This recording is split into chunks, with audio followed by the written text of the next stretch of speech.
Opozita kërkon dorëheqjen e kreut të kuvendit Gramozuruçi dhe shpall marrëdhënie të kushtëzuar me parlamentin. Reagon PS, vijojnë punën me KLG-n dhe KLP-n.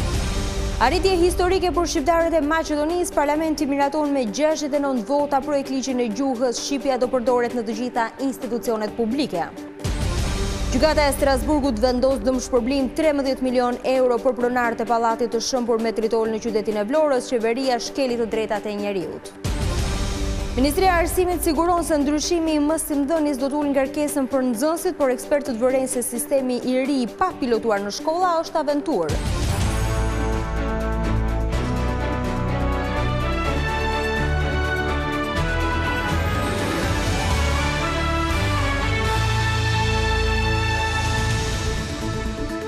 Mirdita zonja dhe zotrin, do t'jemi së bashku në edicionin informativ të orës 15 këtu në ekranin e Vizion Plus.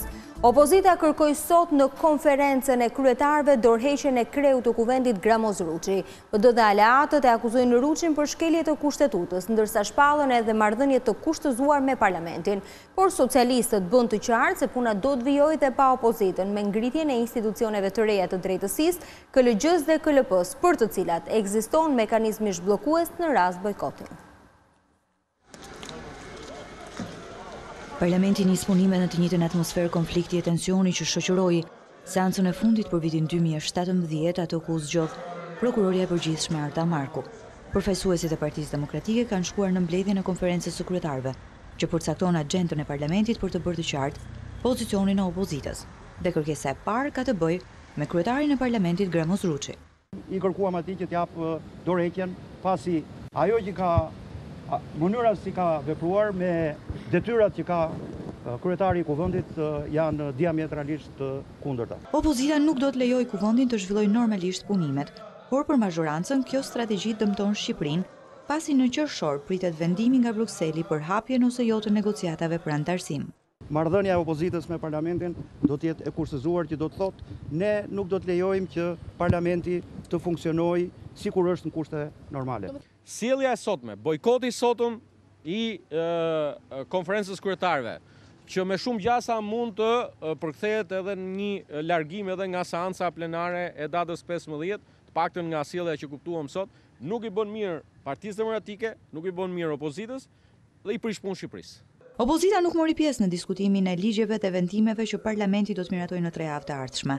Por mazhoranca ka vendosur që puna e parë e kuvendit jetë ngritja e Këshillit të Lartë të Prokurorisë dhe Këshillit të Lartë Gjyqësor, e në 15 janar të gjitha kandidaturat do t'i paraqiten Komisionit të Ligjeve.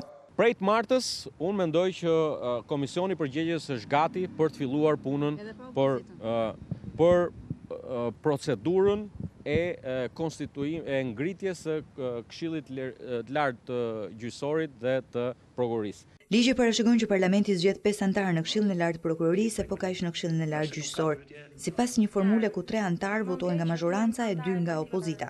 Por ligji ka parashikuar mekanizëm zhbllokimi në rast se nuk ka konsensus dhe këto institucione mund të ngrihen edhe pa opozitën. Por ka një çështje ku mazhoranca nuk mund të bëjë dot pa Partinë Demokratike, e ky është plotësimi i boshllëku të krijuar tek ligjet bazë të reformës në drejtësi. Gjykata kushtetuese gjatë vitit kaluar ka rrëzuar disa prej neneve të këtyre ligjeve.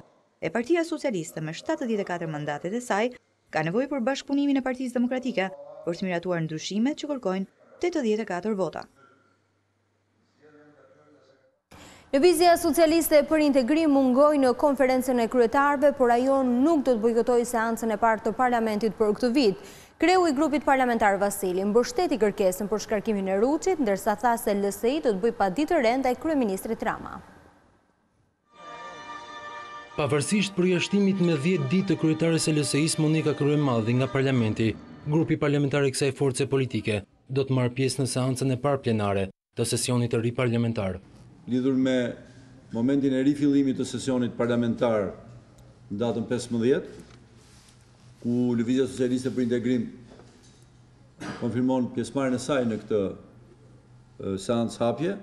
Në deklaratën për mediat, Vasili dha mbështetje ndaj kërkesës së aleatëve të rinj Partisë Demokratike për largimin e Gramozuruçit nga drejtimi i parlamentit.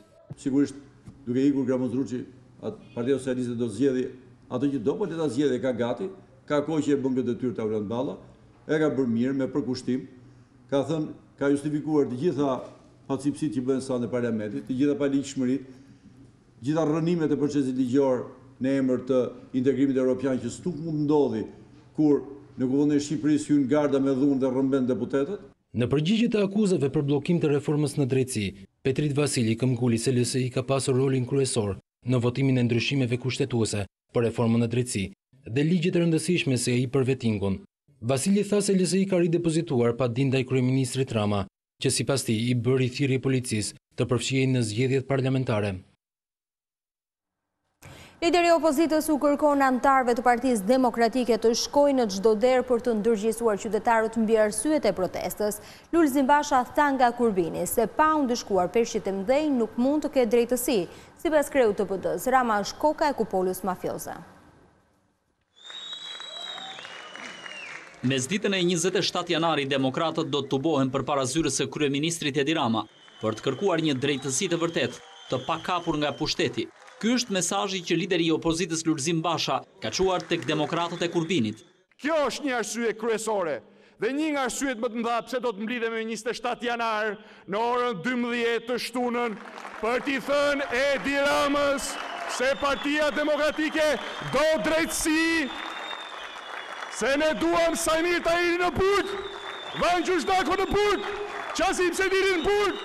Basha ka kërkuar nga anëtarët e Partisë Demokratike të shkojnë tek çdo qytetar e ta sqarojnë se është aleanca e kryeministrit me krimin, arsyeja pse shqiptarët sot nuk zgjedhin dot një qeveri në shërbim të tyre, pse janë më të varfër dhe pse paguajnë më shumë taksa. Ndaj objektivi politik i opozitës është i shpallur fare qartë.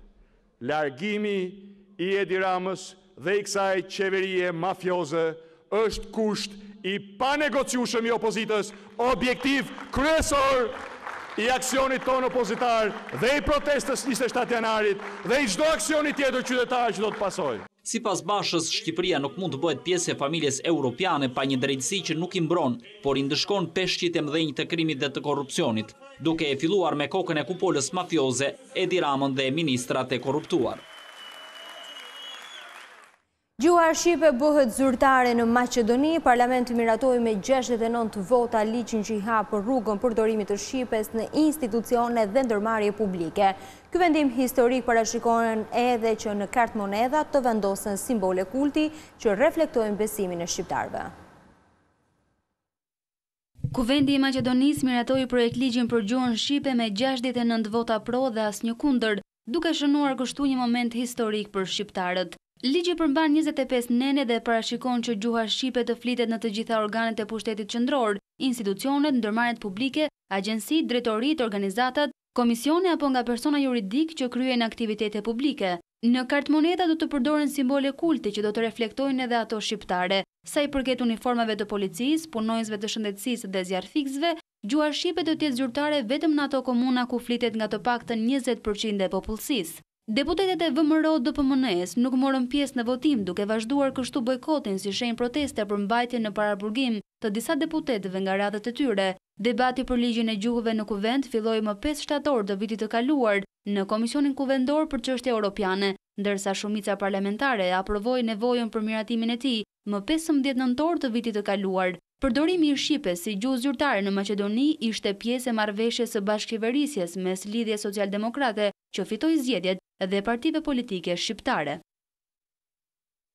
Kryeministri Edi Rama ka përshëndetur votimin në Parlamentin e Maqedonisë të ligjit të gjuhës shqipe. Në reagimin e tij në Facebook, kreu i qeverisë shqiptare e konsideron si një arritje historike. Miratimi nga Parlamenti në Shkup i ligjit të gjuhës shqipe, një arritje historike për shqiptarët që demokratizon dhe forcon vetë Maqedoninë, shkruan Rama. Nevoja për miratimin në kuvend të ligjit për gjuhën shqipe ishte pjesë e diskutimeve që kryeministri Rama dhe ai Maqedonisë Zaev patën gjatë mbledhjes së përbashkët të qeverive të dy vendeve në Pogrades dhjetorin e vitit të kaluar. Edhe lideri i opozitës Lulzim Basha ka përshëndetur vendimin e Parlamentit të Maqedonas. Sipas Bashës, kjo votë është e rëndësishme për bashkëtesën etnike dhe konsolidimin e një shoqërie demokratike në vendin fqinj.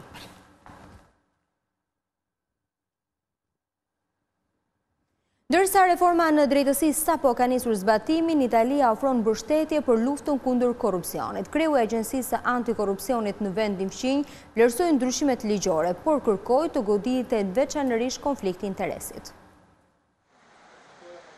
Agjencia Italiane Antikorrupsioni do të asistojë qeverinë shqiptare në luftën kundër korrupsionit. Kreu i kësaj agjencie, Raffaele Cantone, është takuar me ministren e drejtësisë Tilda Gjonaj, me të cilën diskutuan mbi përmbajtjen e ndihmës italiane në betejën kundër korrupsionit.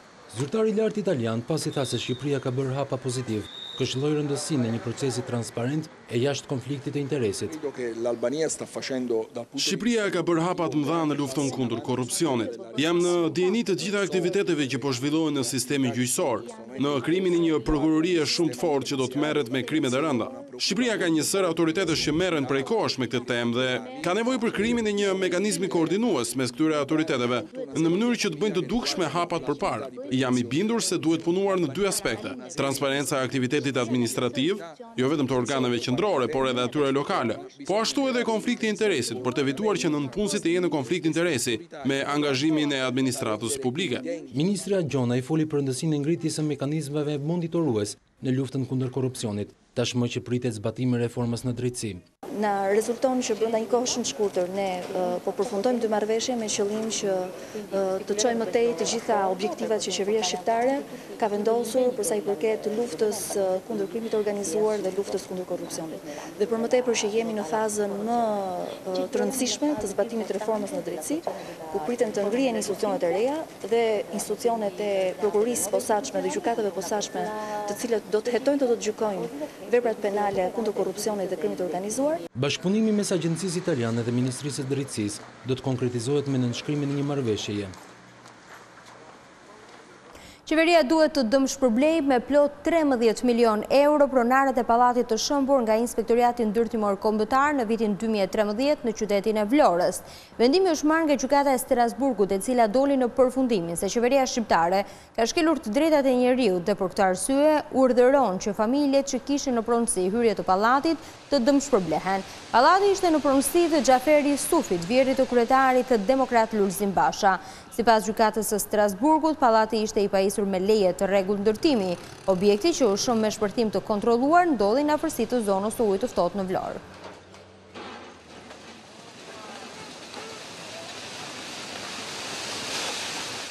Të tjerë shqiptarë që kërkuan azil ose shkelën rregullat e zonës Schengen janë kthyer në atë dhe. 30 persona u riadhësuan së fundmi nga Belgjika dhe Franca.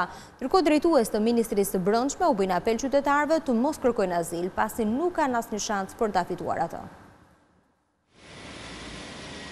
30 shqiptarë që shkelën rregullat e lëvizjes në zonën Schengen si dhe kërkuan azil në vendet e Bashkimit Evropian, Francë e Belgjik, u riadhësuan nga policia. Zëvendës Ministreja Brendshme Rovena Voda tha se qeveria po harton një dokument politikash për migracionin për të frenuar azil kërkuesit. Po punojmë bashkë me institucionet e tjera për të hartuar një dokument politikash për migracionin me qëllim duke parë këtë fenomen në një këndvështrim më gjithëpërfshirës, por edhe për të mundësuar dhe ofruar zgjidhje për të gjithë ata qytetarë që i janë drejtuar kësaj rruge si të vetmes rrugë zgjidhjeje për jetesën e tyre. Voda u bëri thirrje qytetarëve që të mos tentojnë për azil, pasi nuk do të mund ta fitojnë atë. Ky është operacioni i parë, por operacionet e riadhesimit gjatë vitit 2018 do të vazhdojnë me të njëjtin ritëm, madje me një ritëm edhe më të lartë se ai vitit 2017. Të dhënat e autoriteteve franceze për vitin 2017 tregonin se shqiptarët kryesonin listën e personave që kishin kërkuar azil,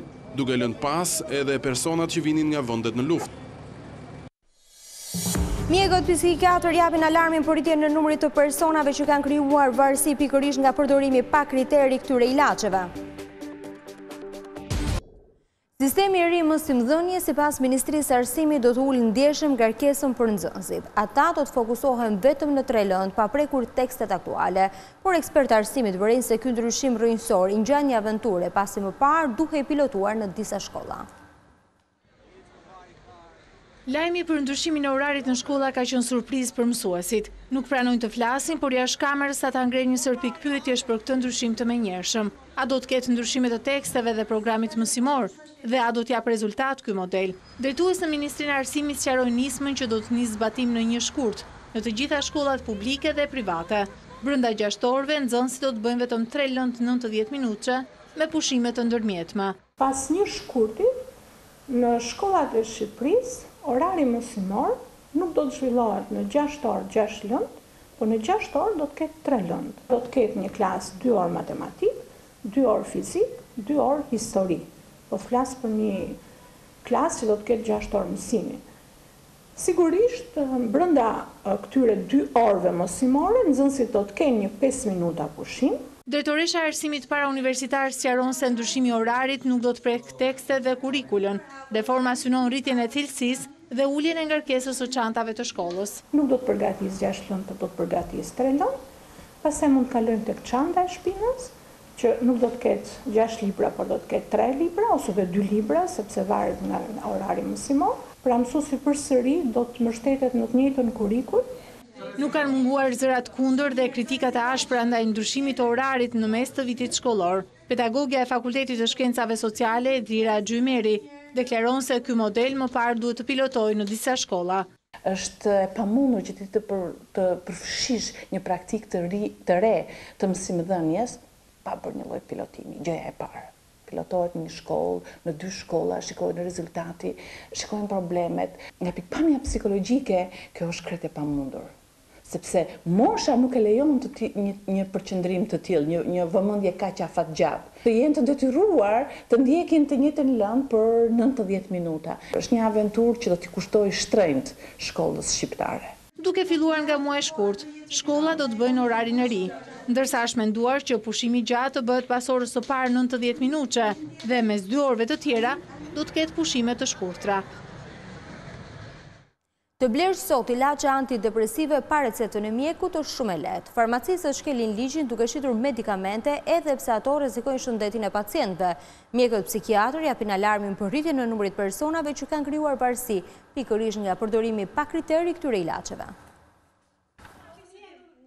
Medikamente që shërbejnë për mbajtjen në kontroll të ankthit apo kurimin e stresit shiten nga farmacistët pa recetën e mjekut. Sipas psikiatres në Poliklinikën e Specialiteteve, Janar, kjo është ndaluar dhe mund të përkeqësojë më shumë gjendjen shëndetësore të pacientit. Të mos propozohen qoftë nga një shok apo nga një shoqe siç ne kemi zakon, qoftë nga farmacistët, po qoftë edhe nga mjekët, të cilët nga njerë e harrojnë këtë efekt të tmerrshëm që ky grup medikamentesh ka.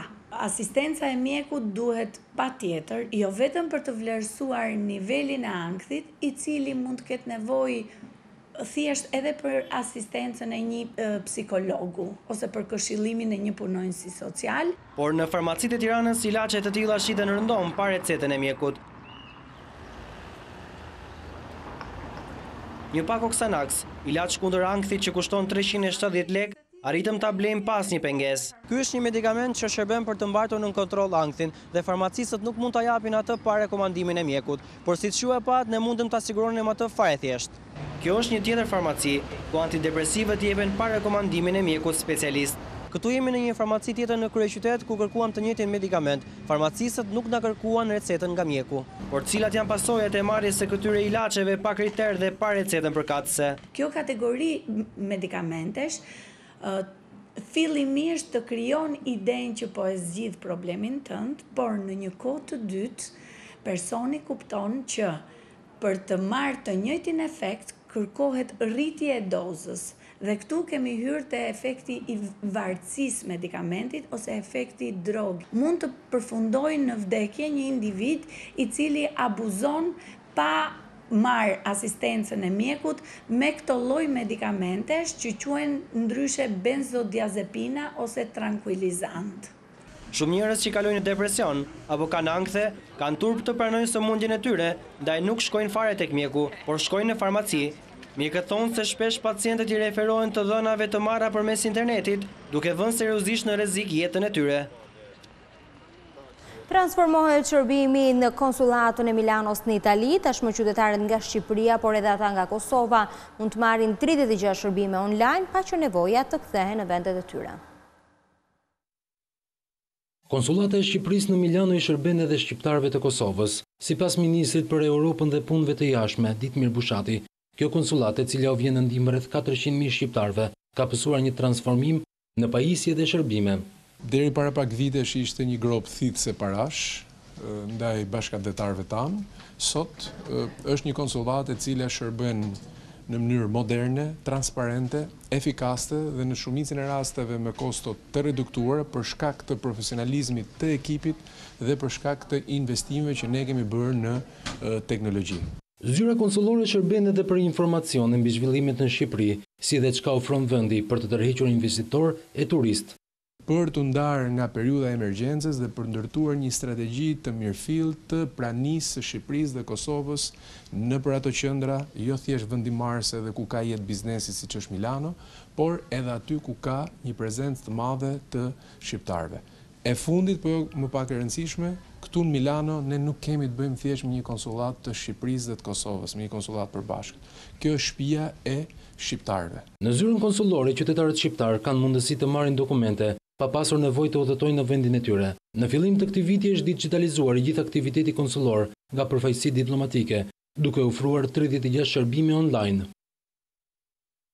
Bashkia e Tiranës ndërmerr një aksion të madh në funksion të realizimit të projektit për pyllin orbital. Erion Velia ju bëri thirrje qytetarëve të kontribuojnë në 21 mars, ku synohet të mbillen 100.000 fidan të rinj. Në 21 mars, në ditën botërore të pyjeve, Bashkia e Tiranës do të organizojë një aksion qytetar për mbjelljen e mbi 100.000 pemëve të reja, të cilat janë pjesë e projektit të pyllit orbital.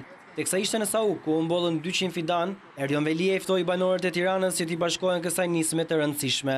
Dua të ftoj të gjitha institucionet, kompanitë private, shkollat, kopshtet, qertet, institucionet publike që të përgatiten dhe të na thonë sa pemë do të mbjellin deri në datën 21 mars. Dhe ne duam që data 21 mars të jetë një aksion në mbar qytetin, një aksion që do të përfshijë çdo moshë, që do të përfshijë çdo familje për mbjellje dhe për gjelbrimin e Tiranës. Velia theksoi se krahas mbjelljes së pemëve, qytetarët duhet të mbajnë qytetin pastër. Kemi akoma qytetarë që kur vjen puna për të kërkuar shërbime, kur vjen puna për të kërkuar investime, janë të parët që bërtasin, por kur vjen puna për ta mbajtur pastër atë që pastrojmë, janë të parët që ndosin, janë të parët që prishin. Nuk ka sens. Është shumë e rëndësishme që ashtu siç punon bashkia dhe 99% e qytetit, ashtu dhe ky 1% do duhet civilizohet me çdo kusht. Sipas kryebashkiakut, aksioni i madh i 21 marsit është një mundësi e mirë për çdo që të kontribuojë për një qytet më të gjelbër. Italia merr kryesimin organizatës për siguri dhe bashkëpunim në Europë. Në mbledhjen e Këshillit të përhershëm në Vjenë, ministri i jashtëm italian do të paraqesë një program pune e prioritetet për presidencën e vendeve anëtare dhe atyre partnere. OSBE-u krijuar gjatë luftës së ftohtë si një forum për dialog mes lindjes dhe perëndimit. Organizata sot vepron në 3 fusha: ushtarako-politike, ekonomike, ekologjike dhe njerëzore. Ajo ka seli në Vjenë dhe mbledh 57 shtete anëtare nga Europa, Azia Qendrore dhe Amerika e Veriut. 6.100 libra u shpërndan në shkolla të ndryshme të vendit. Durimi i tyre u bën nga Alfa Bank, e cila ju bashkua nismës për pasurimin e bibliotekave në institucionet e arsimit 9-vjeçare të mesëm. Alfa Bank Albania dhuron 6.100 libra në shkolla 9-vjeçare dhe të mesme në të gjithë Shqipërinë. Në një event organizuar në mjediset e shkollës së mesme Ismail Qemali në Tiranë, Jorgos Papanastasiu, drejtori i përgjithshëm i Alfa Bank Albania, u shpreh se ky fond do të shërbejë për një çështje shumë të rëndësishme për shoqërinë, siç është edukimi cilësor. Education is a very important thing in our life. It's never late and it never ends. Alfa Bank Albania feston 20 vjetorin e vet në Shqipëri. Përgjatë këtyre 20 viteve kemi mbështetur vazhdimisht sistemin arsimor, pasi ne besojmë se edukimi është një hap i rëndësishëm në jetën tonë dhe se nuk është kur vonë për të mësuar gjëra të reja. Mjafton të jetë dëshira për të mësuar. Ndaj është detyrimi ynë që të kultivojmë dashurinë për dije, sa më herët që të kemi mundësi. Ne duhet mbështesim brezin e ri në këtë rrugë të rëndësishme, duke u dhënë akses në një botë të re, me informacion dhe imagjinat.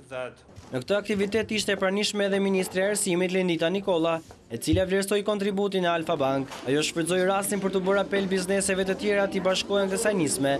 Nikola shtoi se kjo nismë shkon paralel edhe me nismën Unë lexoj, e ndërmarrë nga Ministria e Kulturës, e cila i shërben të njëjtit qëllim, pasurimit të bibliotekave e afrimin e të rijve me librin. Opozita kërkon dorëheqjen e kreut të kuvendit Gramoz Ruçi dhe shpall marrëdhënie të kushtëzuar me parlamentin. Reagon PS vijojnë punën me KLG-n dhe KLP-n. Arritje historike për shqiptarët e Maqedonisë, parlamenti miraton me 69 vota projekt ligjin e gjuhës, shqipja do përdoret në të gjitha institucionet publike. Gjykata e Strasburgut vendos dëmshpërblimin 13 milion euro për pronarët e pallatit të shembur me Tritol në qytetin e Vlorës, qeveria shkeli të drejtat e njerëzit. Ministria e Arsimit siguron se ndryshimi më simdhënies do të ulë ngarkesën për nxënësit, por ekspertët vëren se sistemi i ri pa pilotuar në shkolla është aventurë. Zonja dhe zotrin, kjo ishte gjithçka e përgatitur për edicionin informativ të orës 15. Për më shumë informacione edhe në çdo.com, klikoni në adresën tonë të internetit si dhe në faqen tonë në Facebook. Bashkë ndajemi këtu, miropafshim.